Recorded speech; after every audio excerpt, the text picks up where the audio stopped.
The stagecoach had not yet rolled to a full stop when Clayton Donovan's hand fell away from his holster, the revolver he had been gripping since sunup slipping from his fingers, and landing in the red Arizona dust with a thud that nobody standing on the main street of Redrock Flats would ever be able to explain to their satisfaction.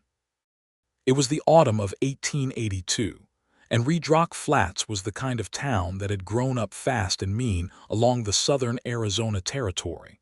A town built on copper mining money and cattle drives, and the stubborn belief that a man's worth was measured entirely by what he could take and hold.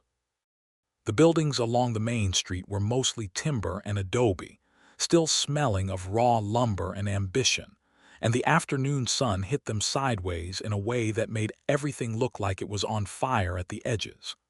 Dust hung in the air like a permanent resident. The saloon did more business before noon than most establishments did in a week.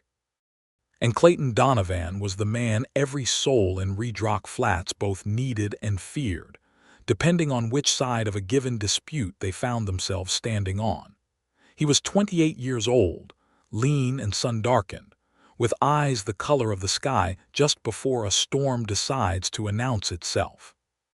He wore his dark hat low and his gun belt higher than most men kept theirs, a habit that had saved his life on 4 separate occasions and had earned him a reputation that spread across 3 territories. He was not the sheriff. Sheriff Amos Pulley wore the star and collected the salary, but it was Clayton Donovan who kept the real peace in Redrock Flats, the kind of peace that was maintained not through law but through the understanding that some men were simply too dangerous to cross lightly. He had come to the town 3 years prior, riding in on a bay horse with nothing but a bedroll, a rifle, and a story he never told anyone. He had done jobs for the mining company, for the ranchers, for the stage line, and once, memorably, for the territorial governor himself. He had never lost a confrontation he had chosen to enter. So when the October stagecoach from Tucson rolled into Redrock Flats on a Tuesday afternoon, and Clayton Donovan's gun hit the ground before the coach had even stopped rocking on its springs, the dozen or so men and women who witnessed it stood in collective silence for a moment that felt much longer than it was. Old Pete Garver, who ran the feed store and served as an unofficial historian for the town's day-to-day absurdities, later said he thought the man had been shot. Estelle Morrow, the widow who ran the boarding house, said she thought Clayton had simply lost his grip, though she had never in 3 years seen the man lose his grip on anything. Deputy Harlan Cross, who was standing on the saloon porch with a cup of coffee going cold in his hand, said nothing at all, which was unusual for him. He simply watched. What they all saw, once the dust settled and the coach driver hauled on the brake lever, was a woman stepping down from the coach with the careful dignity of someone who had spent 16 hours on rutted roads and had decided that the journey was simply not going to defeat her. She was 24 years old, though she carried herself with a kind of quiet certainty that made her seem both younger and older than that simultaneously. She had dark auburn hair pinned up under a modest traveling hat, with pieces of it escaping at her temples in soft curls that the Arizona wind immediately took an interest in. Her dress was gray-green wool, practical and not particularly fashionable, and her traveling bag was small and suggested someone who had learned early that possessions had a way of becoming burdens. Her eyes, when she turned them toward the street, were a remarkable shade of amber hazel that caught the afternoon light and held it in a way that made 2 of the men on the saloon porch actually set down their drinks. Her name was Hazel Winslow, and she was looking at Redrock Flats with the expression of someone who has committed to a decision and is now performing a calm internal accounting of exactly what that decision has cost her. Clayton Donovan retrieved his revolver from the dust. He did it slowly, deliberately, and without breaking his gaze from the woman. He had absolutely no explanation for what had just happened. He had been standing at the edge of the street watching for the coach because he had been hired by the stage line to escort a payroll shipment from the coach to the mining company office, and his hand had simply opened. He had felt it happen and had been entirely unable to prevent it, which was the most alarming thing that had occurred to him in recent memory. He holstered the gun, straightened his hat, and told himself it was the sun. Hazel Winslow picked up her bag from where the driver had set it, thanked the man who had ridden shotgun with the kind of genuine warmth that suggested she had made some effort over the journey to treat him like a human being rather than a fixture of the transportation. And then she squared her shoulders and walked toward the main street of the town that would, though she did not know it yet, become her home. She was looking for the office of a man named Gerald Whitfield, who had advertised in the Cincinnati newspaper for a schoolteacher willing to relocate to the Arizona territory. She had the advertisement in her bag, folded and refolded until the creases were soft as cloth. She had answered that advertisement from a small apartment above a hat shop in Cincinnati, where she had been teaching at a private girls' school for 2 years after completing her education at the Ohio State Normal School. The private girls' school had closed abruptly when its benefactor died, leaving Hazel with excellent credentials, genuine passion for her work, and no immediate employment. The advertisement had seemed, at the time, like an adventure. 16 hours on a stagecoach that smelled of leather and other people's anxieties had moderated her definition of adventure somewhat. She spotted the general store and walked toward it, because general stores in small western towns were universally the places where all information was held and dispensed, and she needed to find Gerald Whitfield before the afternoon was gone entirely. She did not notice the man who had dropped his gun, or rather, she noticed him in the peripheral way that one notices anything in an unfamiliar place, cataloging him briefly as tall, armed, watching, and then moving her attention to more immediately relevant concerns. Clayton noticed that she did not notice him, and for a reason he could not have articulated, this struck him as extraordinary. Most people in Redrock Flats, new arrivals especially, noticed Clayton Donovan fairly quickly. It was something about the way he stood, or the way other people arranged themselves in subtle deference around him. The woman with the amber eyes simply walked past him with the focused composure of someone who had a destination and intended to reach it. He stood in the street for a moment after she had passed, and then he remembered the payroll, and he retrieved it from the coach, and he did his job, because that was what Clayton Donovan did. He did his job. He just did it with slightly less certainty than usual that the world was arranged the way he had always assumed it was.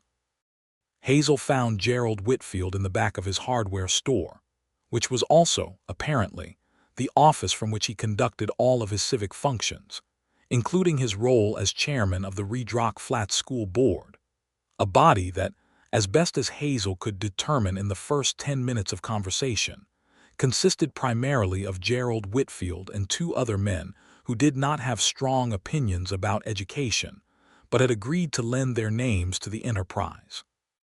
Whitfield was a round, enthusiastic man of about 50, with the kind of energy that suggested he had started several projects in his life with great vigor and completed approximately half of them. He was genuinely delighted to see Hazel. He shook her hand twice. He showed her the advertisement she had already seen, apparently as confirmation that it had worked. The schoolhouse, he told her, was real. He had built it himself, him and 3 other men, last spring. It had 12 desks and a proper blackboard and a small stove for the winter months. There were currently 23 children in Redrock Flats between the ages of 6 and 15 who had received essentially no formal education, and their parents were in various states of awareness that this was a problem. The salary was $30 a month plus room and board at the Widow Morrow's boarding house, which was clean and respectable. Hazel said the salary would do and asked to see the schoolhouse before the light failed. It was a good schoolhouse. Small, and the stove was positioned in a way that would send most of the heat toward the ceiling, which she would need to address before November. But the blackboard was proper slate, and the desks were solid, and someone had put curtains on the windows that were perfectly functional even if they did not coordinate. She stood in the middle of it for a moment with the late afternoon light coming through the western windows, and felt the particular satisfaction of a space that had a clear and useful purpose waiting to be fulfilled. She did not see Clayton Donovan again until the following morning. She had settled into her room at Estelle Morrow's boarding house, which was everything Whitfield had promised in terms of cleanliness, and nothing he had promised in terms of quiet, since the boarding house was directly adjacent to the livery stable, whose residents were opinionated about Dawn. She had eaten supper with the other boarders, two miners named Archie and Dan who spoke mostly to each other about rock composition, and a traveling dry goods salesman named Fletcher who spoke at length about himself. She had slept adequately. She had risen early to go to the schoolhouse and begin making an inventory of what supplies were available and what would need to be ordered from Tucson. Clayton was at the well at the end of the main street, filling a bucket for his horse, when Hazel walked past with her notebook and a pencil already in her hand, making notes about the angle of the morning light and whether it would affect the student's ability to read the blackboard. She was so absorbed in her assessment that she nearly walked into him. He stepped aside. She looked up. For approximately 3 seconds, neither of them said anything. The morning was cool and smelled of horses and wood smoke and the particular mineral dryness of the desert at dawn. A rooster somewhere behind the livery was performing his professional duties. The sky was the color of a peach cut open. "Morning," Clayton said. It was not his most eloquent moment, and he was aware of this. "Good morning," Hazel said. She had amber eyes up close. This was the first time he had seen them properly, and the observation arrived in his chest with more force than was warranted by a simple observation. "I apologize, I wasn't watching where I was going. Are you the man who dropped his gun yesterday?" Clayton was genuinely taken aback. "I beg your pardon. When the stagecoach arrived, I was stepping down and I heard something hit the ground." She was studying him with the attentive interest of someone who is genuinely curious about the world and has not yet learned to pretend otherwise. "I looked over and there was a revolver in the dust, and then you picked it up. I wondered if you were all right." It seemed like an unusual thing. "It was," he said, because he was constitutionally incapable of active dishonesty, and there was no explanation he could give that would sound any less strange than the truth. "I'm fine. I lost my grip." She accepted this with a small nod that suggested she was filing it alongside other information she had gathered. "I'm Hazel Winslow. I've come to teach school. Clayton Donovan." He extended his hand and she shook it with the firm, unsentimental grip of someone who had been taught that a handshake was a form of statement. "I know most of what goes on in this town. I heard a teacher was coming. Do you have children?" She asked, with the practical interest of someone taking a professional census. "No." He said it without particular weight, but something shifted almost imperceptibly behind his eyes. "Well, if you know families who do, I would appreciate an introduction. I'm hoping to begin the school week after next, and I need to speak with parents about enrollment." She had her pencil poised over her notebook. She was, he realized, fully prepared to take notes about him as a source of local information, which was simultaneously the most efficient and the most disconcerting thing anyone had done to him in recent memory. "I can do that," he said. "Thank you." She wrote something down, nodded at him with the brisk courtesy of someone crossing an item off a list, and continued on toward the schoolhouse. Clayton stood by the well for considerably longer than it took to fill a bucket, which his horse eventually communicated her dissatisfaction about by nudging him firmly with her nose. He introduced her to families over the following week, as promised. He had not expected this to be a significant undertaking. He had information, she needed it, he would provide it. That was the simple transaction he had agreed to. What he had not accounted for was the extent to which Hazel Winslow conducted every interaction with the quality of complete presence. She listened to people as though what they were saying was genuinely important, which in Redrock Flats was a rarer quality than it should have been. She asked about children by name, remembered what she had been told about each one, and arrived at every door with a combination of warmth and professional seriousness that disarmed even the most skeptical parent. The woman whose husband worked the night shift at the copper mine, and who had 4 children under 10 years old, and the look of someone who had not slept properly in years, sat across a kitchen table from Hazel Winslow and talked for 40 minutes about each of her children, and came out of it looking like she had been given something she had not realized she needed. Clayton stood near the door and listened and said almost nothing, which was not a position he often found himself in. They walked back through the town toward the main street afterward, and Hazel said without preamble she was exhausted. "Yes," Clayton said. "Her husband is on nights, which means she has them alone." "Is there any arrangement the town has for families in that situation? Any kind of mutual assistance?" Clayton thought about it.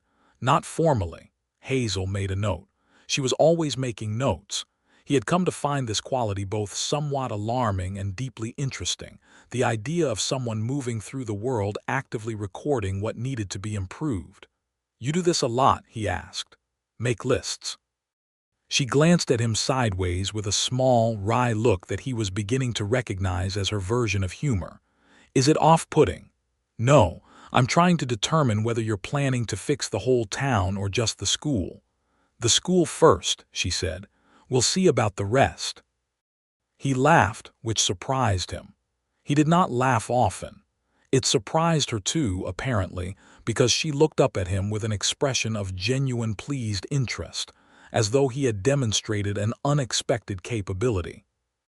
The school opened on a Monday in mid-October with 17 children present, which was, Whitfield declared, an extraordinary achievement for the first day, and Hazel privately agreed while saying something modest about it, because she had gone to 7 different households over the previous 2 weeks and had not left any of them until she had a commitment.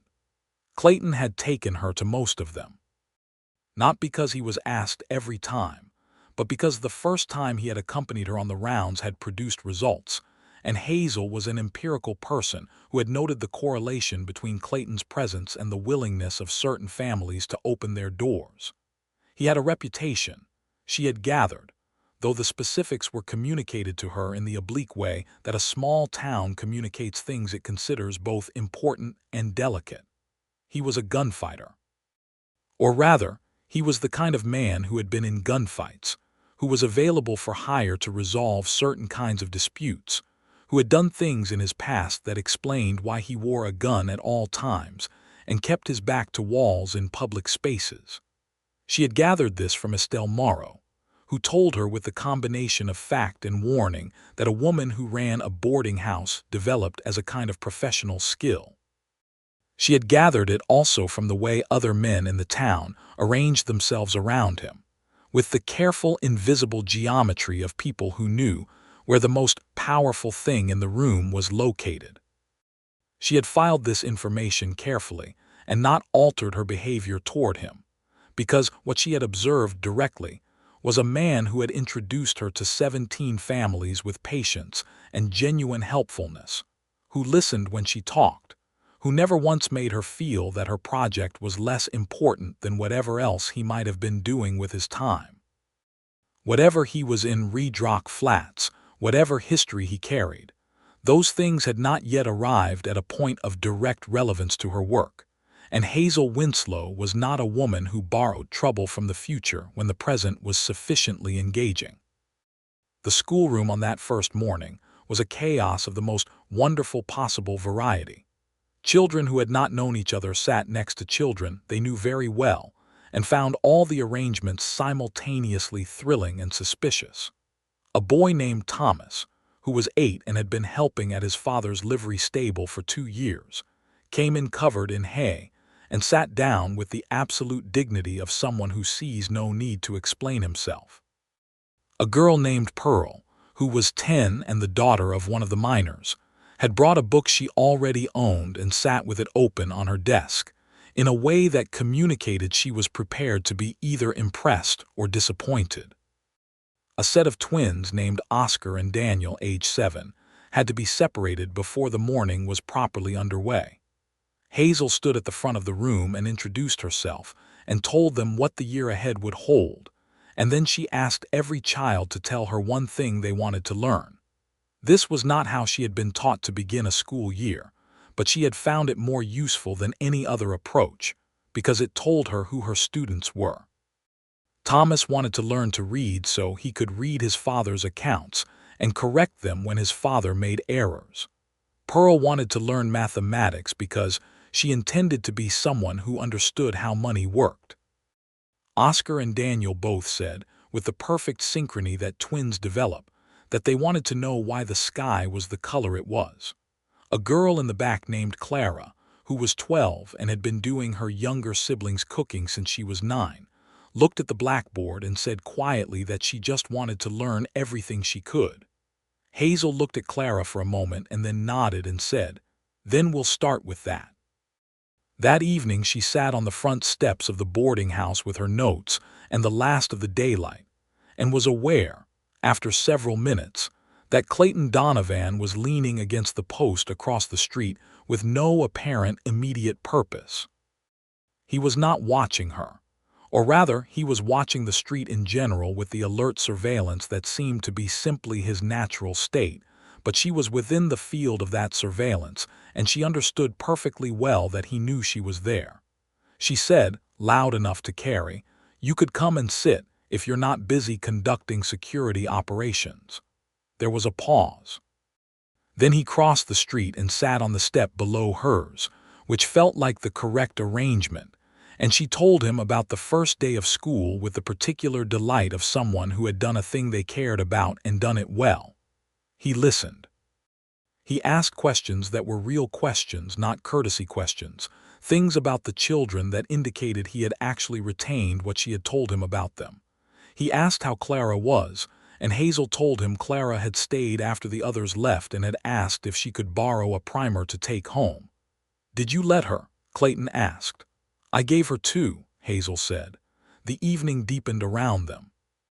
The town went through its nightly arrangements, the saloon getting loud, the families closing their shutters against the cool, the horses in the livery settling.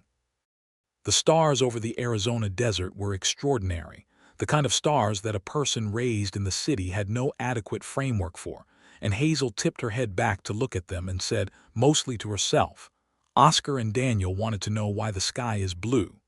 "What did you tell them?"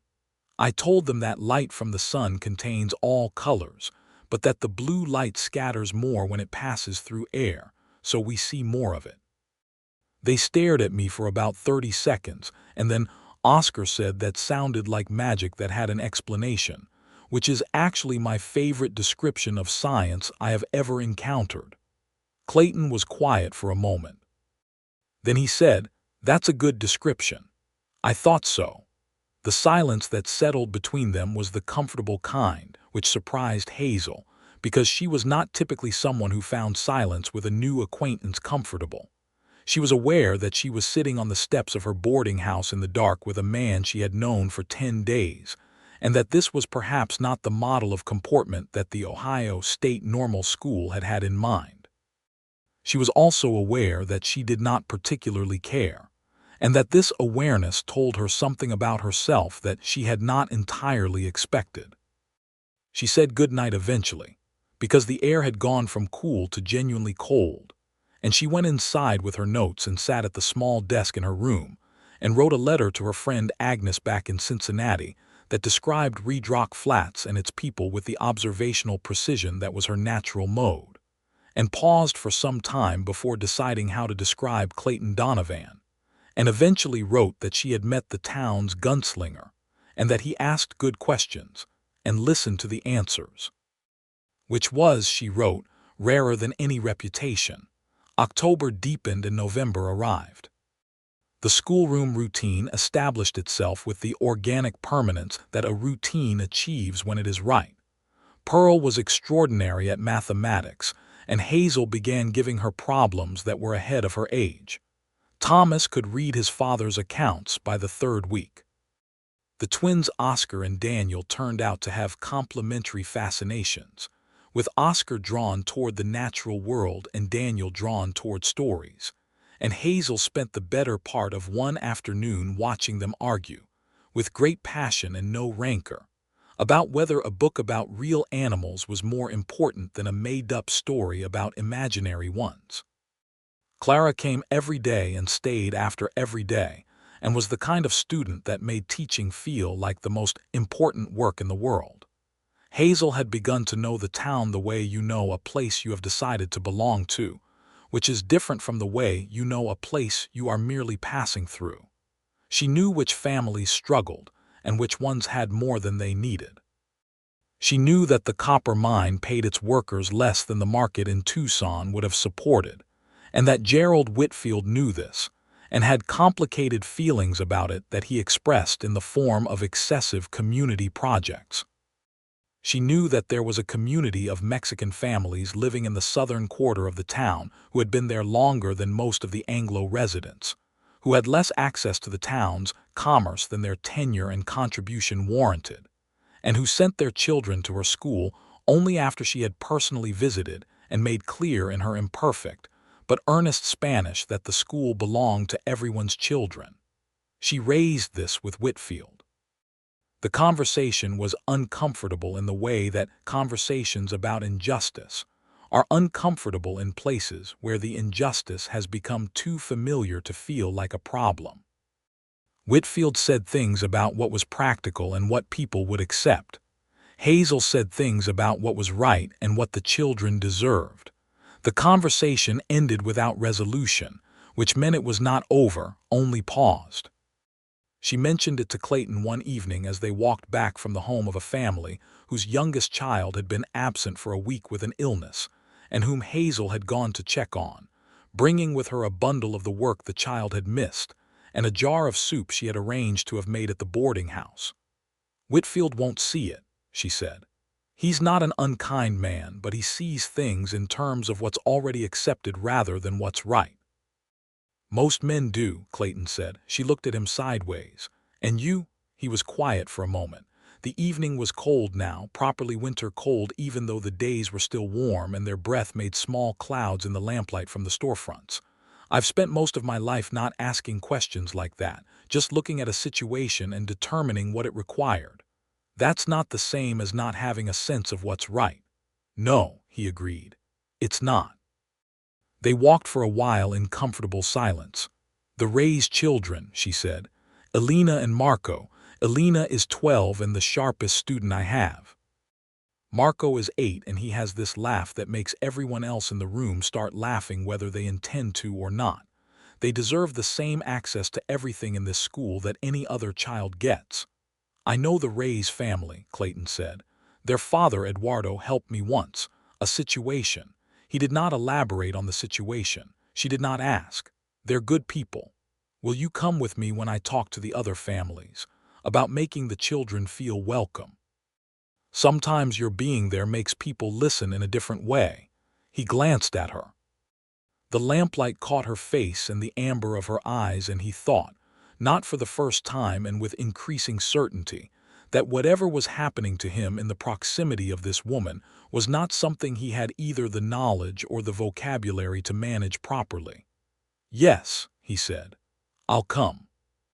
What happened next in the story of Clayton Donovan and Hazel Winslow was the thing that changed the tempo of everything, and it arrived not as a grand declaration, but as a morning when she walked into the general store to order chalk and primers and found him there, standing at the counter with his hat in his hands, and something in the way he was standing told her without any language at all that something was wrong. She crossed the store and stood beside him at the counter and said quietly, "What happened?" He looked at her with the expression of someone who has been carrying something alone for long enough, that the offer of shared weight is almost more than they can process. "Man named Victor Shade rode in last night. He and I have unfinished business, old business." She did not ask what kind. She asked instead, "What does he want?" "To finish it," Clayton said. He put his hat back on his head with the particular deliberate motion of a man who is regathering himself, piece by piece. "He's posted himself at the saloon, and he's telling anyone who'll listen that he's going to kill me before sundown." The general store was quiet except for the creak of the building in the wind. Outside on the street, Hazel could see the storefronts and the dust, and the ordinary morning activity of a town that did not yet know it was in the early hours of a day that might end badly. "Have you spoken to Sheriff Pulley?" she asked. "Pulley is not a factor in situations like this." He said it without contempt, simply as an assessment. "Shade knows how things work out here. A public challenge is legal as things stand." She turned to look directly at him, and he met her gaze with the particular quality of a man who is used to looking directly at difficult things. She said, "I need you to not be killed today, Clayton Donovan." He blinked. Of all the things he had expected her to say, that formulation had not been among them. It was so direct, so simple, so completely unadorned with social circumnavigation, that it arrived with the force of something much more elaborate. "I'm working on that plan," he said. "Good." She held his gaze for another moment, and in that moment something passed between them that was not yet named between them, but that both of them felt as clearly as the cold morning air. Then she said, "Then go work on it. I have chalk to order." He left the store. She ordered her chalk. She did not go to the schoolhouse that morning. She stood at the window of the general store for a long time after the storekeeper had completed her order, watching the street. Victor Shade was a big man with a red face and a history with Clayton that went back to the copper country of Nevada, where Clayton had testified against Shade's boss in a dispute over miners' wages that had ended with the boss in jail, and Shade unemployed and furious. Shade had been looking for Clayton for 2 years with a specific and uncomplicated agenda. He had found him on information from a man passing through Redrock Flats, and he had arrived with the absoluteness of someone who has organized their life around a single purpose. Clayton met him in the street at midday, not because he had chosen that time, but because Shade had come to find him at the boarding house, and that had made the street the appropriate place. Half the town watched from windows and doorways. Hazel watched from the doorway of the schoolhouse, which she had gone to despite having told herself she would stay at the boarding house, because standing still and waiting had never been something she was capable of for long. What happened was both less and more dramatic than the stories people told about such confrontations. There was a moment of stillness that had its own terrible weight. There was speech exchange that nobody close enough to hear ever repeated accurately. There was the draw, which was faster than most of the watching eyes could follow, and there was a single shot, and Victor Shade was not dead, but he was disarmed and bleeding from his right hand, which Clayton had deliberately and with extraordinary precision aimed for. He stood over Shade in the street and said something to him that was not audible to the watchers, and Shade got up and retrieved his horse and rode out of Redrock Flats and did not come back, because Clayton Donovan had made clear in the quiet words that followed the shot what the consequence of return would be. And Shade was not stupid, only driven, and even driven men revise their plans when presented with sufficient clarity. The crowd dispersed with the murmur of a community that has processed a significant event and needs to discuss it. Sheriff Pulley appeared from somewhere and shook Clayton's hand and said something official. Clayton stood in the street with his gun back in its holster and became aware, when the general noise had settled, that Hazel Winslow was walking toward him from the direction of the schoolhouse with the direct, unhurried pace of someone who has a specific destination and specific words ready. She stopped in front of him and said, "You're all right." "I am." She looked at him for a moment with those amber eyes that he had come to think of as the most honest eyes he had ever encountered, because they never hid what she was actually feeling, and what they were showing him right now was a relief so profound that it had brought color to her cheeks and something that was not quite steadiness to her breath. "I told you I needed you not to be killed," she said. "I remembered that," he said. "It was useful." She laughed, slightly unsteady, and then she put her hand on his arm briefly, and then she turned and walked back to the schoolhouse, because she had 17 children who were going to arrive in an hour, and she had not finished setting up the afternoon lesson on the water cycle, which she had promised Oscar in particular that they would address. Clayton stood in the street and watched her go and understood, with the absolute clarity of a man who has just survived something and is therefore thinking with unusual precision, that he was entirely and irrevocably in love with Hazel Winslow, and that this was going to be complicated. He did not act on this understanding immediately, because Clayton Donovan was not a man who acted on things before he understood them properly, and this particular thing required understanding from a number of angles. He was a gunfighter. He had a past with sufficient darkness in it that it had produced a man like Victor Shade as an enemy. He had no property beyond his horse and his equipment and the money saved in a bank in Tucson. He had no family in living reach. He was the kind of man who made a town safer by being in it, and made an individual life more complicated in ways that were difficult to predict. He turned these things over in his mind through the rest of November with the methodical honesty that was, along with his quick hands and his direct gaze, one of his most fundamental characteristics. He did not avoid Hazel. He continued to help her in the ways she asked, and the ways he could identify without being asked. He helped her petition the school board, which is to say Gerald Whitfield and his 2 nominal colleagues, for additional primers and a proper geography book. He sat with her on the boarding house steps on clear evenings and listened to the day's developments at the school. He went with her to the Reyes household and 3 other Mexican families, and something in his presence, the way he spoke to Eduardo Reyes as an equal, the way he engaged with the other father's man to man without condescension, shifted something in the conversations that Hazel had been having alone, and by the end of November, every child in Redrock Flats between the ages of 6 and 15 was enrolled in the school. She was aware of the change in him. She was an observant person by nature and had become more so by profession, and she noticed that he was looking at her sometimes with an expression that he was clearly working to keep regulated, the careful face of someone managing information they have not yet decided to release.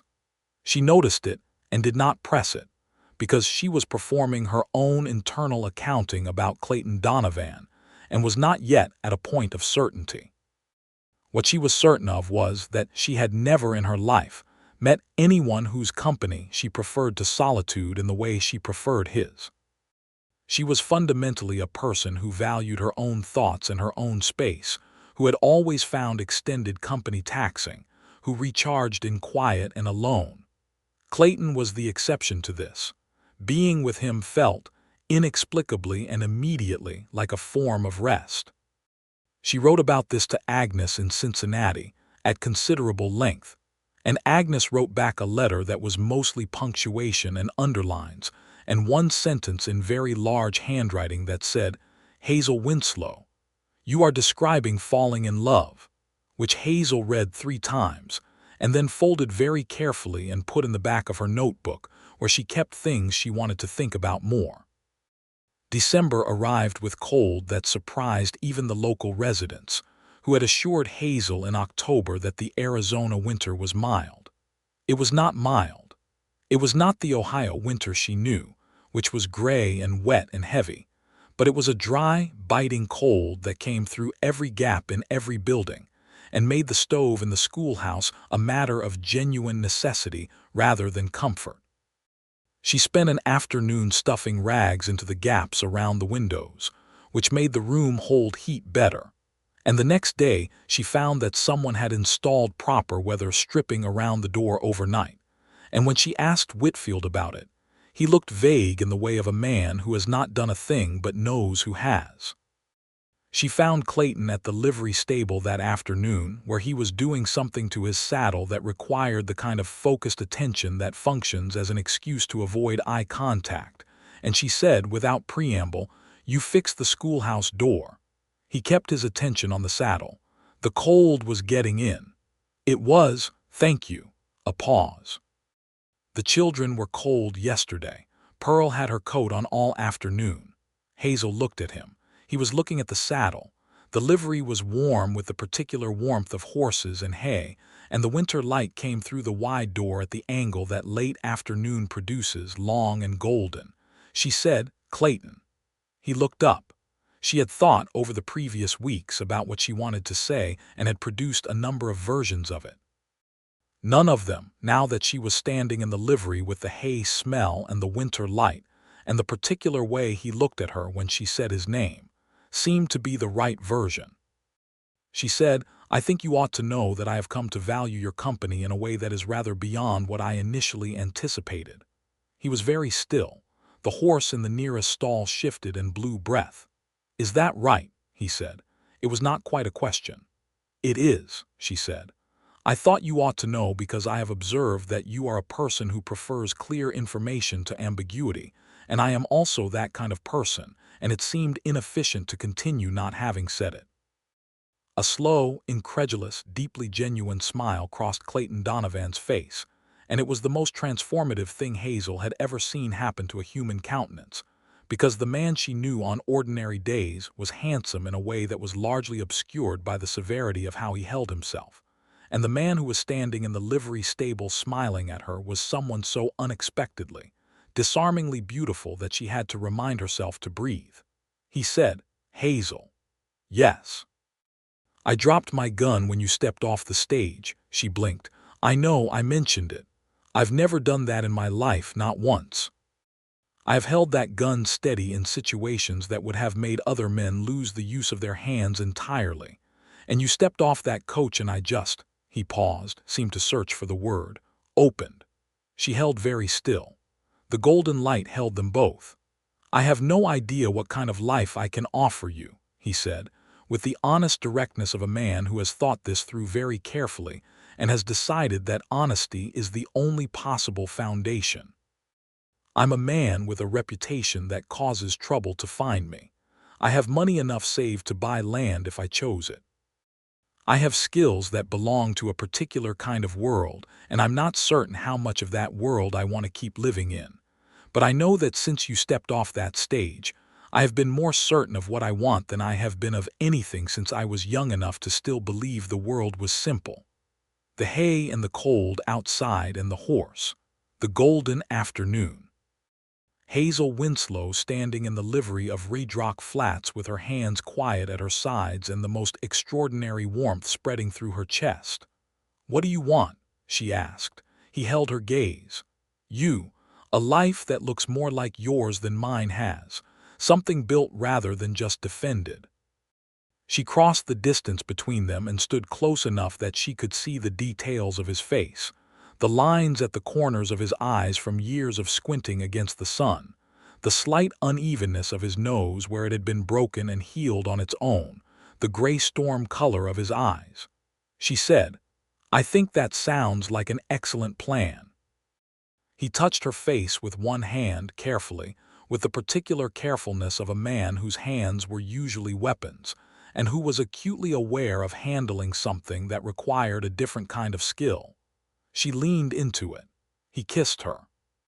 It was the kind of kiss that is a beginning, tentative for exactly a moment, and then certain, like a man stepping off a porch into the dark and finding solid ground. They stood in the livery stable in the December light for some time after that, talking, and the talking was the kind that happens when two people who have been carefully circling a center finally arrive there and find they have a great deal to say.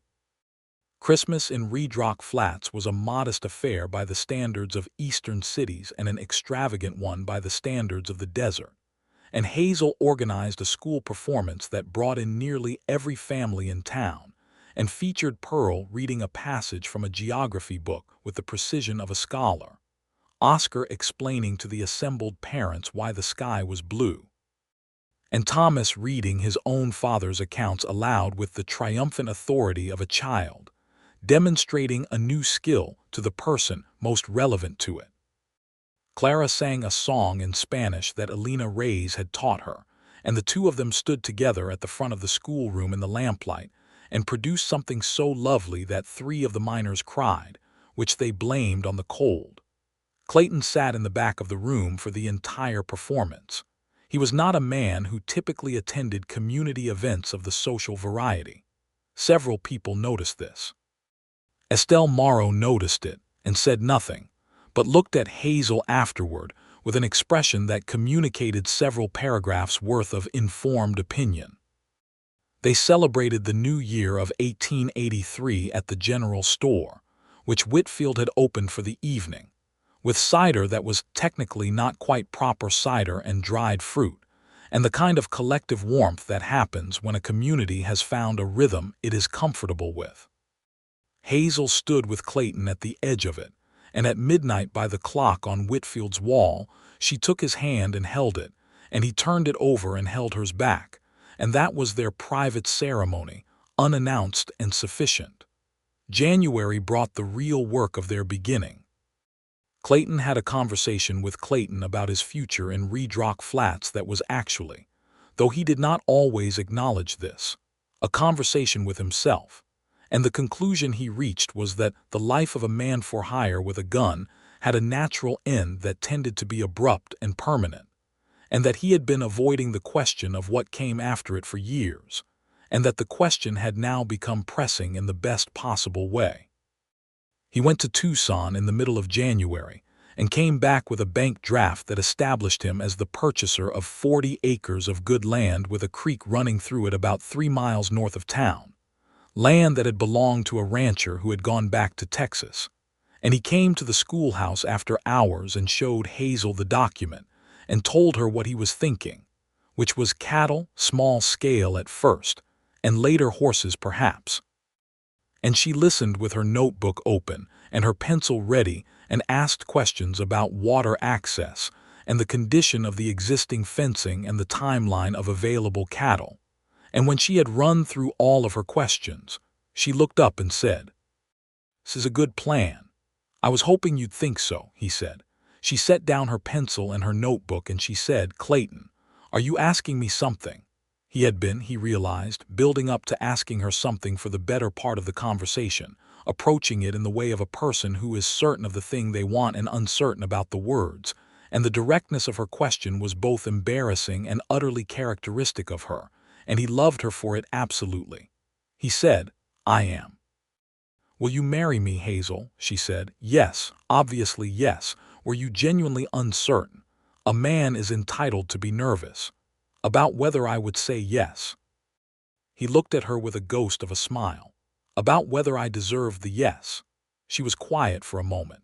Then she said, with a seriousness that made it clear she had thought about this too in her own way, "Clayton, you are the most decent person I have met in this territory, and I include myself in the comparison. Whatever your past is, I know who you are.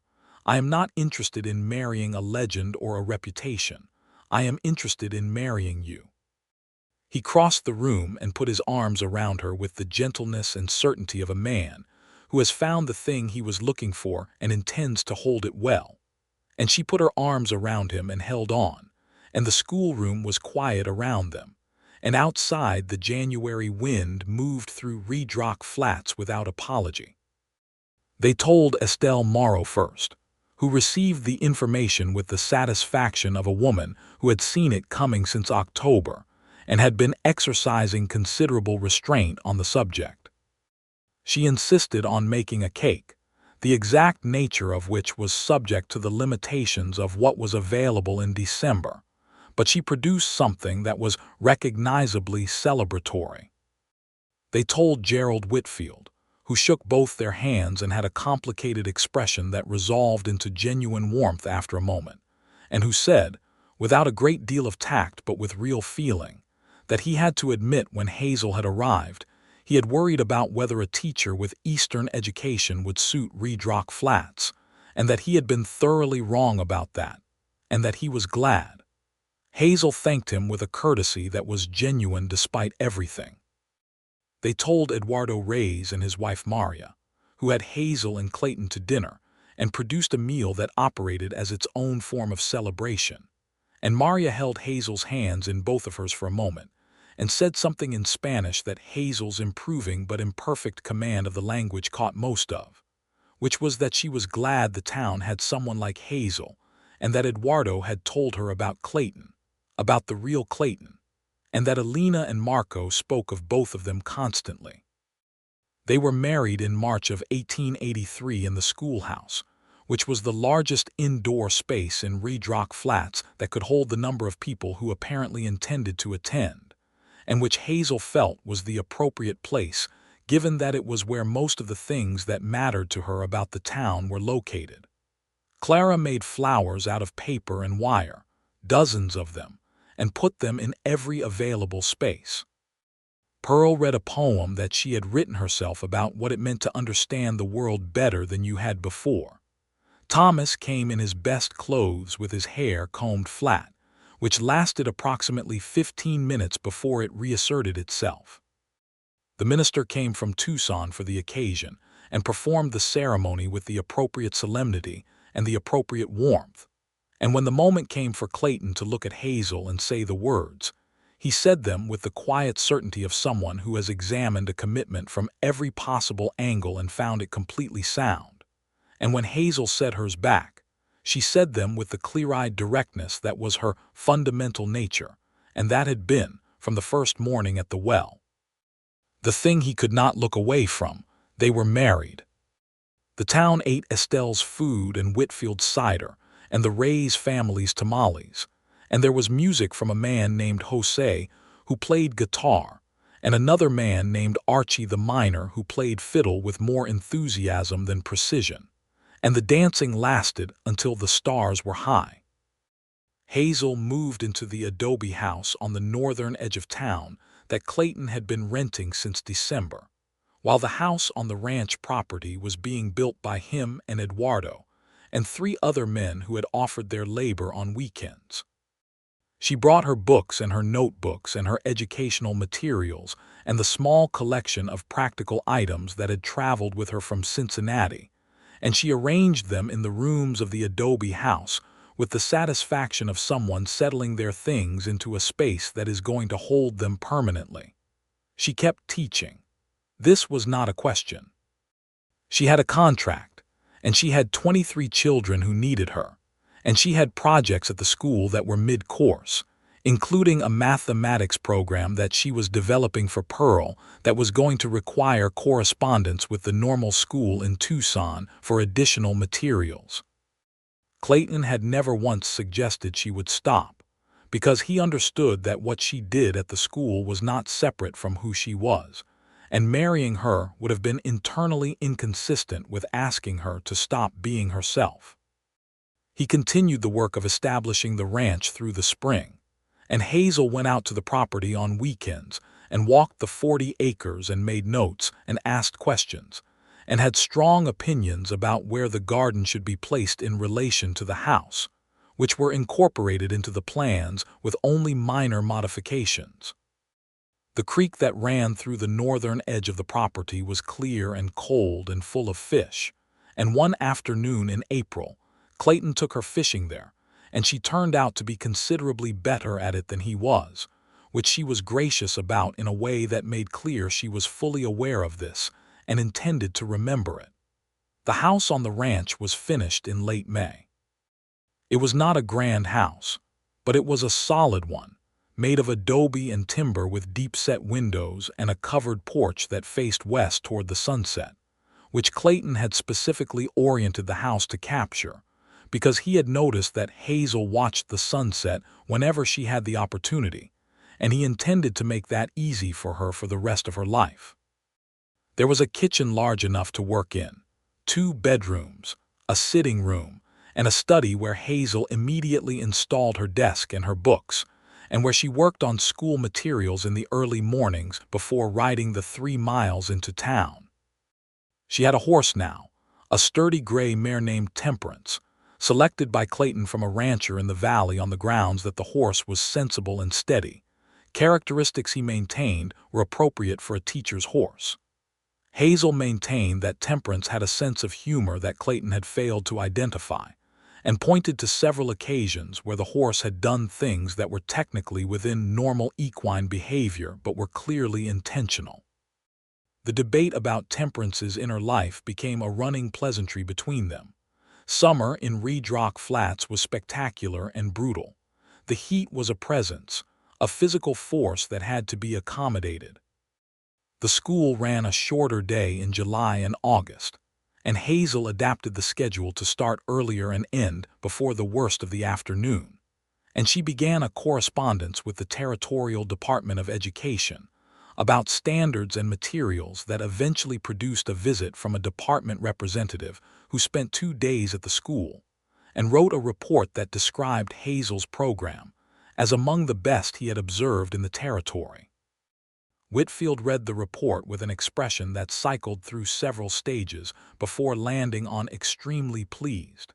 He came to Hazel with the report and said, "I want you to know that I'm going to increase the school budget." Hazel received this with characteristic directness. "I'm glad to hear it. I have a list." She always had a list. In August, Clayton hired a man named Sam Bridger who had been running cattle in the valley for years and knew the country well, and the two of them brought in the first small herd, 30 head of good stock, and the ranch became a working thing rather than just a plan. Hazel came home from school on the first day of that fall term to find Clayton in the kitchen making supper, which was something he did with enough competence to suggest a past that had not always included restaurants or boarding houses. And she sat at the kitchen table and told him about the day while he cooked, and she realized. Sitting there in the kitchen with the evening light coming through the window and the smell of food, and the sound of her husband moving about the room with the ease of someone comfortable in his own life, that this was what she had not known she was looking for when she had folded up that advertisement in Cincinnati and put it in her bag. She was pregnant by October. She knew it before she said anything, the way a person knows something that their body is communicating before they have vocabulary for it. She told Clayton on a Sunday morning on the porch they had begun to use every morning with coffee, watching the desert come to life in the first light. He went very still in the way he did when something arrived that was larger than ordinary processing could manage immediately. Then he looked at her and she saw in his face something she had not seen there before, not even on the evening in the livery, not even on their wedding day, a kind of stripped-open joy that had no armor over it, none of the contained quality that was usually the outermost layer of Clayton Donovan. He took her hand. He held it. He said, "Are you all right?" She said, "I am very well." "Are you?" He said, "I think so. I need a moment to catch up to this information." She laughed. He looked at her laughing, and then he laughed too, and then he pulled her close on the porch bench, and they sat together in the October morning, with the desert doing its quiet, extravagant business, and the cattle on the far side of the property beginning to move toward the water, and the life they had built together settled around them like something that had always been waiting to be inhabited. The school year continued. Hazel taught until February, at which point her condition was not a secret from anyone, and she began to feel that the 26-mile round trip on Temperance each day was perhaps being overly ambitious. She arranged for a woman named Frances Holder, who had some education and a natural gift with children, to take over the classroom under Hazel's direction, which meant Hazel rode in 3 days a week rather than 5, prepared lessons from home, and received daily dispatches from Frances about the class's progress that she annotated and returned. Pearl had, by this point, begun to teach some of the younger mathematics to Thomas and 2 other students under Hazel's supervision, because Hazel had identified that Pearl's understanding of mathematics was advancing beyond what Hazel could offer from a single-room schoolhouse, and had written to the normal school in Tucson about what possibilities existed for a student of Pearl's ability. The response had been encouraging. There were options. Pearl was going to be someone who went beyond Redrock Flats, and Hazel had begun the long project of making sure the town understood that this was something to be proud of. Clayton was building a fence on the north side of the property when Hazel rode out to him one afternoon in March to tell him it was time, and he came off the fence with a speed that Hazel later described, with great affection and some comedy, as the fastest she had ever seen him move. He had her to town and to Estelle Morrow's, where Maria Reyes and Estelle had agreed to serve as the attending women, before the afternoon was much further along. Their son was born in the evening of a March day in 1884, and Clayton sat outside the door of the room for the duration of the process, in a state of focused stillness that Sam Bridger, who had come to town and was sitting with him, described later as the most alarming thing he had ever witnessed from a man who was technically not in danger. When Estelle opened the door and said the words "healthy boy" and "Hazel is fine," Clayton went in and sat beside the bed and held his wife's hand and looked at the child wrapped in the quilt that Estelle had produced from some reserve of domestic preparedness. And Hazel watched him look at their son and felt that the world was, despite all available evidence to the contrary, a place that could arrange itself into something excellent if the right people were willing to build toward it. They named him William James Donovan, after Clayton's father, who had died when Clayton was 19, and after no particular James, but because Hazel liked the sound of it and it went well with William, which Clayton confirmed was sound enough justification.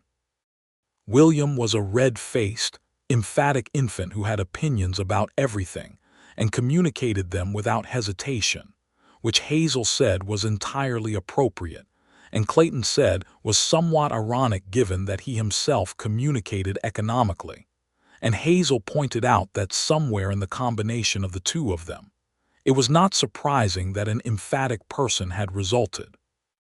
The school continued in Hazel's partial absence, with Frances running the days and Hazel running the curriculum, and by the time Hazel returned to full teaching in September of 1884, she found the school had 27 students and needed to expand, which she communicated to Whitfield with a memorandum that ran to 4 pages and included projected enrollment figures for the following 3 years.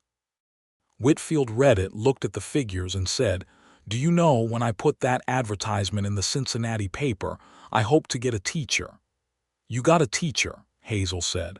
"I got something considerably more than that," he said, and meant it. The addition to the schoolhouse was built that fall, 2 new rooms that doubled the capacity, and Clara, who was now 15 and had been assisting in the classroom unofficially for a year, was formally appointed as Hazel's assistant at a salary that Hazel fought Whitfield for in 3 separate meetings and won, because she could outlast a negotiation by virtue of having prepared for it more thoroughly than anyone else in the room. Clayton had, by the end of 1884, set aside his gun work entirely. This had happened gradually rather than dramatically, the way important changes usually happen, each decision to decline a particular job coming easily because there was something more important to attend to, until the sum of those decisions became a permanent position. He still wore his gun. He always would, but the context of it had shifted from professional tool to practical precaution, which was a significant distinction in a place like the Arizona Territory. The reputation, however, persisted. Reputations in the West had their own momentum and required no active maintenance. And in the spring of 1885, a situation arrived that briefly tested the new life he had built with all the blunt force of the old one. A man named Garrett Cole arrived in Redrock Flats with a grievance about the copper mine's expansion onto land he claimed to own, and his method of pressing this grievance involved riding with 4 armed companions through the town, making threats of a general and particular variety. Sheriff Pulley had, in a development that surprised no one who knew him well, developed a pressing appointment in Tucson. Clayton was at the school picking up William, who at 14 months was at the stage where he liked to be carried to see the horses, and had developed a specific fascination with Temperance's very large teeth, when Harlan Cross found him and told him what was happening on the main street. Hazel was still in the schoolroom when he came back through the door, and she read his face before he said anything, which had become something she could do with a completeness that still occasionally surprised her, the way another person can become a language you speak without thinking about it. He said, "There's something I need to deal with," she said. "Tell me." He did. She listened, holding William, who was engaged with a button on her collar and had no opinion about the situation. She said, "Is this the kind of thing that requires your particular involvement?" "Yes." "Is there a version of this that ends without anyone being hurt?" I think so, if I handle it before it escalates. She held his gaze. William, feeling the quality of attention in the room, looked between the two adults with the alert uncertainty of a child who does not understand the content but recognizes the gravity. She said, "Then go handle it. Come back." He said, "I will." He went. She stood in the schoolroom with William, and the paper flowers that Clara had made and the blackboard that had tomorrow's lesson written on it, and was aware, with every breath she took, of the distance between where she was and where he was. He handled it. Not with a gun, as it happened, but with a conversation conducted in the center of the main street with Garrett Cole that lasted the better part of 30 minutes, and that several witnesses agreed was one of the most quietly frightening exchanges they had ever observed. Not because there was any shouting or any drawn weapon, but because Clayton Donovan spoke with the absolute authority of a man who had decided exactly how things were going to end and was allowing the other party to choose how much difficulty they wanted to create in reaching that ending. Cole and his companions rode out. Cole filed his grievance through the territorial court the following month and won, as it happened, because his land claim was legitimate, which was a separate issue that Hazel noted with satisfaction and wrote to the territorial newspaper about, because the copper mines expansion practices had been, as she had been documenting for some time, something that warranted public attention. The territorial newspaper printed her letter, which was the first of several letters she would write over the following years on subjects ranging from educational funding to the rights of the Mexican families in Redrock Flats to equitable access to town resources. She became, in the way that capable and stubborn people become things in small communities, someone the town both relied on and occasionally found inconvenient, which she considered to be precisely the right position. 1885 moved into 1886 with the steady pace of a life that is filling itself in. William was walking, and then running, and then climbing everything that could be climbed, which kept both his parents occupied in a variety of physical and logistical ways. He had Clayton's dark coloring and Hazel's amber eyes and his own particular personality, which manifested at 18 months as an absolute and total certainty that he had correct opinions about everything, and that the adults around him simply required better information. The ranch had 20 head of horses by the end of 1885, having pivoted from cattle, because Clayton had found that horses interested him in a way that cattle did not, and that his skill with animals extended to horsemanship in ways that produced genuine results. Sam Bridger had stayed on and been joined by a young man named Tomás, Eduardo's nephew, who had a talent for horses that was recognized immediately by Clayton and developed over 2 years into something excellent. Hazel hired Clara full-time at the school in 1886 when Clara was 18, and Pearl, at the same age, received a letter from the normal school in Tucson that accepted her for a 2-year teaching certificate program, which Hazel read aloud to the assembled school with Pearl sitting in the front row with her chin up and her eyes bright, and which caused Thomas to stand up spontaneously and cheer in a way that was entirely without self-consciousness, and that made everyone else do the same.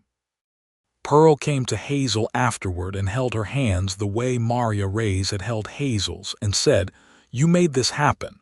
Hazel said, "You made this happen. I just pointed at the door." Pearl said, "Someone had to point at it." They stood in the schoolroom for a moment, the woman who had come to Redrock Flats off a stagecoach with a folded advertisement and a mission, and the girl who had sat in the front row with a book already open on her desk on the first day of school, ready to be impressed or disappointed, and had been neither, had been simply met as exactly what she was and shown what was possible. In the spring of 1887, Hazel told Clayton she was expecting again, in the same way she had told him the first time, on the porch in the morning with coffee. He was better at catching up to information by this point, and his response was immediate and unguarded, which was the version of Clayton Donovan that belonged entirely to her. Their daughter was born in November of 1887, and they named her Adelaide Ruth Donovan. Adelaide for no particular reason except that it had a sound that both of them liked, and Ruth because it was Hazel's mother's name, and Hazel's mother had died when Hazel was 12, and she had been carrying that name as a thing to give somewhere for all the years since. Adelaide was, from the beginning, a different creature than William. Where William was emphatic and immediate, Adelaide was observant and considered. She watched everything. She was the child who sat quietly in the middle of chaos and appeared to be taking notes, which Clayton noted to Hazel when Adelaide was about 8 months old with the observation that their daughter seemed to be conducting research, and Hazel said, with deep affection, that it looked that way to her too. William adored her unconditionally, which was perhaps the most reassuring thing about William, that his emphatic personality came without any of the selfishness that can accompany it. He brought Adelaide things. He explained things to her at great length in the confident tone of someone who does not question the value of their explanations. He was, by all available evidence, going to be an excellent older brother for the rest of both of their lives. The town of Redrock Flats grew. The copper mine continued to be productive. New families arrived. Whitfield built a second general store, which he immediately regretted when it complicated his scheduling, and hired a manager for one of them.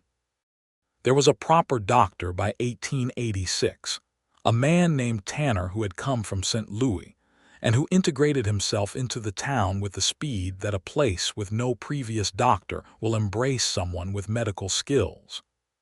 He and Hazel became reliable allies on the subject of public health and childhood illness, and he attended the birth of Adelaide with a professional competence that Hazel considered, given the 12-hour process Adelaide had required, to be worth every cent of his fee.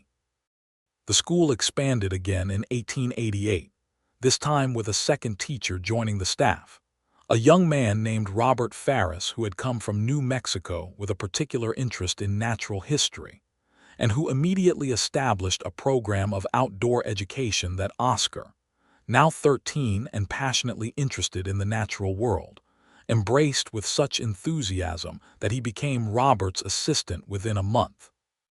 The schoolhouse had grown from 1 room to 3, and the enrollment was 41 children.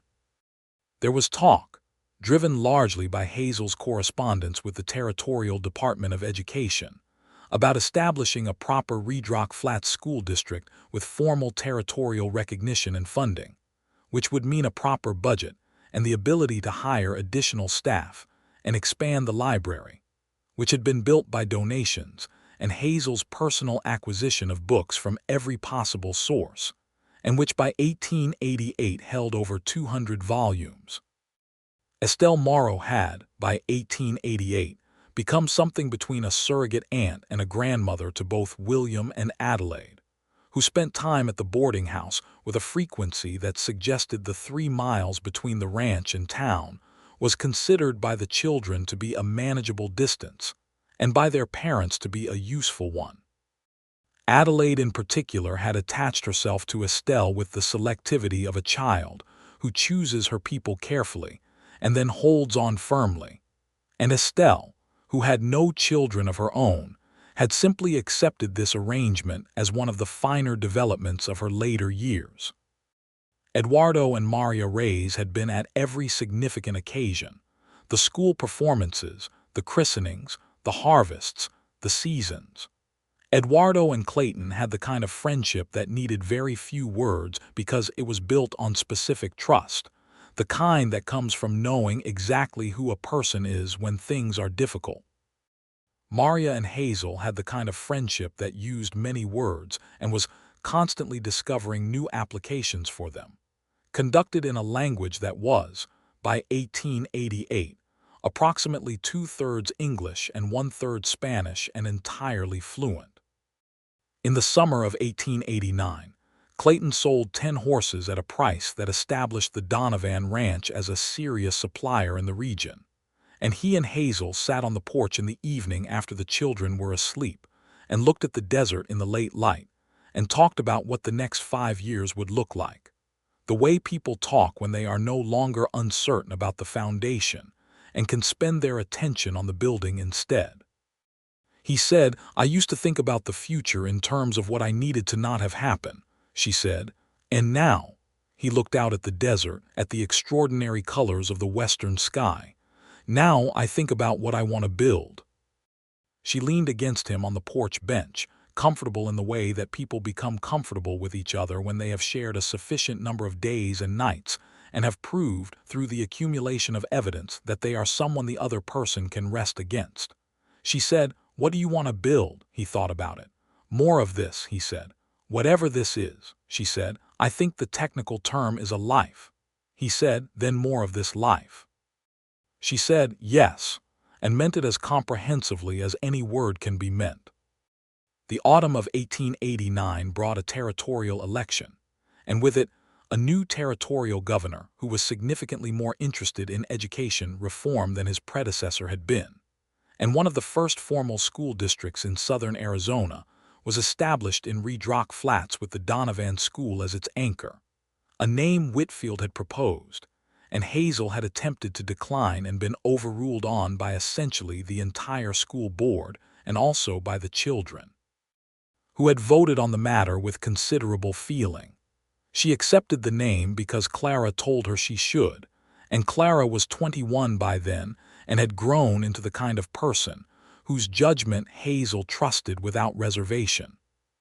Clara was her head teacher now, managing the first and second levels while Hazel ran the third and fourth levels and Robert Farris ran the natural history program.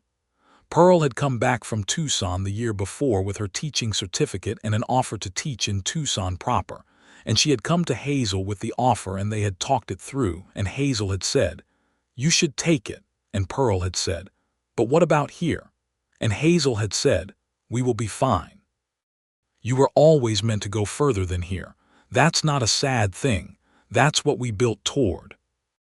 Pearl had taken the position in Tucson and had written every month since and had come back for the naming of the district with a composure and a confidence that made Hazel feel, watching her walk into the room, the particular deep satisfaction of having done something right.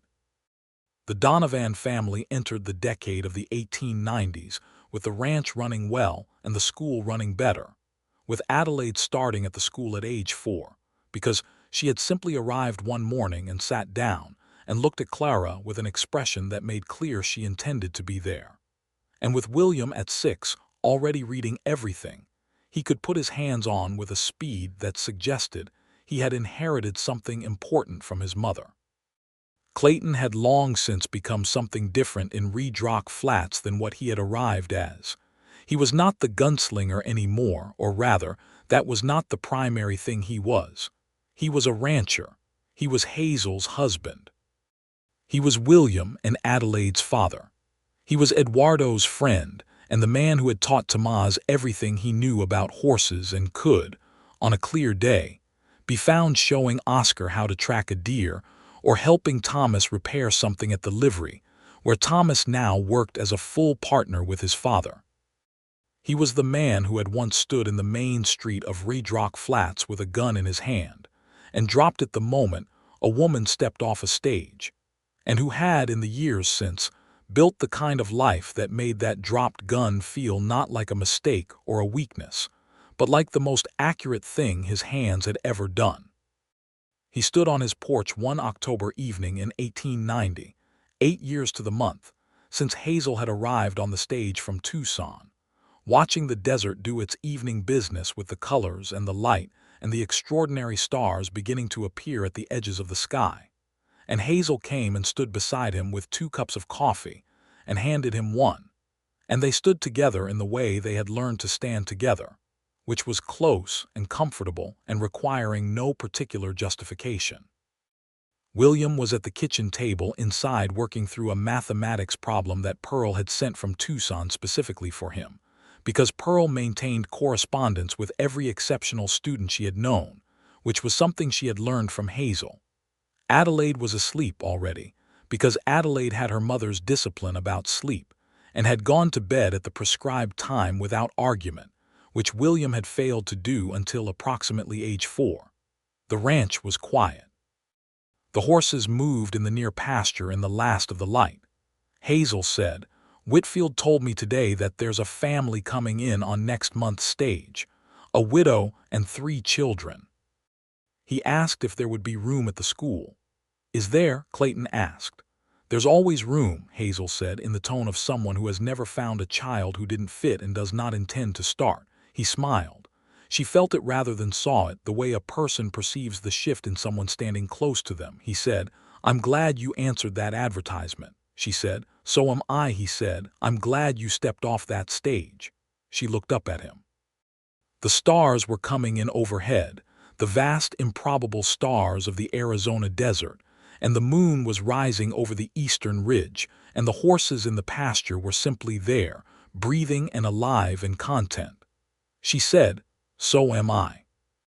He put his arm around her, and she leaned into him, and they stood on the porch of the house he had built to face the sunset for her, and they watched the evening arrive over the land that was theirs, over the life they had made from a dropped gun and a folded advertisement, and the willingness of 2 people to say the honest thing when the honest thing was needed. And the world around them was lit up with the last brilliant colors of the day before the dark came in soft and full of stars. And they stood in it together, and it was enough.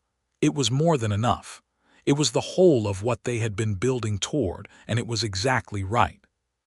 Years later, when William was grown and had gone to study at the university in Tucson and Adelaide, had become the kind of fierce and thoughtful young woman that anyone who had known her at 4 could have predicted without difficulty. And the school at Redrock Flats had expanded again, and Clara had become its principal, and the Territorial Department of Education sent people to observe it as a model program. And the Donovan Ranch was established enough to have a second generation of horses, and the reputation that comes with consistent quality. Old Pete Garver would sometimes tell visitors to Redrock Flats about the day. The stagecoach came in from Tucson in October of 1882, and Clayton Donovan dropped his gun in the dust. He told it as a mystery, because to him, and to most of the people who had witnessed it, that was what it had been, an inexplicable moment in the biography of a man who did not have inexplicable moments.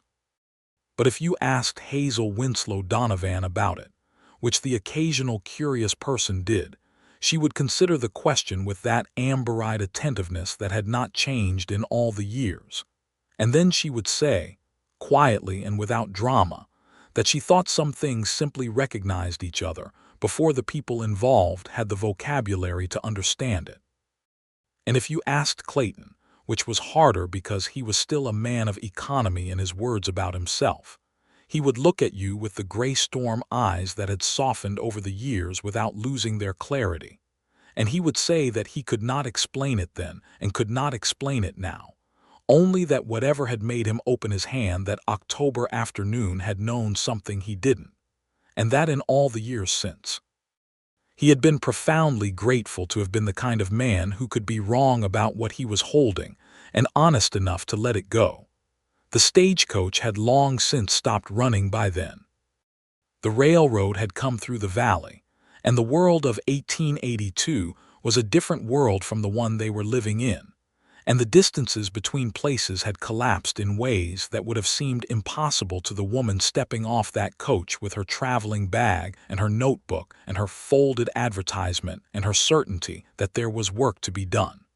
The work had been done. More of it remained, because there was always more, and Hazel had never been a woman who considered the existence of remaining work to be discouraging. She considered it to be the point. You built what you could, and then you found what was left to build, and the company you kept while building was the real substance of it. She kept the best company she had ever known, and he kept the gun in his holster where it mostly stayed now, and they walked out into the world they had made every morning from the porch that faced the sunset, and they were home.